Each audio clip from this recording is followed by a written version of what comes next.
Isang magandang araw mga kabantay yon, at for today's video ay magluluto tayo ng gulay, papaya at saluyot. Ayun. Siyempre namimiss natin ang lutong probinsya o lutong Ilocano sa aming lugar. Ayan, at namitas tayo ng saluyot dito sa supermarket. Siyempre sinamahan na rin natin dito ng papaya. Ayan, at nahiwa naman natin kasama ang Ricardo. Ayan, at sa tagpong ito ay kakain na nga tayo mga kabantay. Ang sarap nito, meron siyang pritong tilapia. Inihaw sana kaso wala tayong space dito nga paglulutuan o pag-iihawan ng tilapia, kaya prito na lamang. Ayan. At sa tagpong ito ay kakain na nga tayo at meron tayo isang pritong tilapia. Ayan o.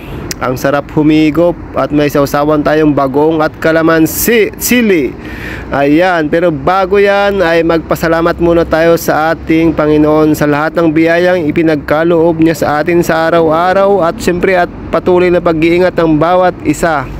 At laging gabayan tayo sa lahat ng oras, saan man dako ng mundo naraan tayo ngayon, mga kapwa ko OFW dyan. Marami pong salamat Lord and Amen.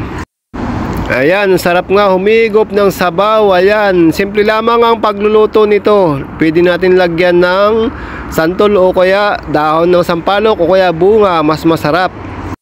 Ayan o, quality talaga, napakasarap kumain mga kabantay. Ayan, at magkakamay tayo ngayon para masarap ang ating kain. Ayun o, saluyot, ang sarap nito.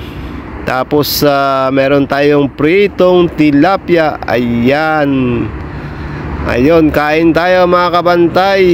At gutom na at galing tayo sa panggabi. Unang subo para sa inyo mga kabantay. Sausaw natin sa bagoong at ilagay dito sa kanin. Kuha tayo ng talbos, siyempre ng saluyot at papaya at subo. Ayun, quality, sarap nito. Ayos na ayos. Ayan, kain po mga kabantay.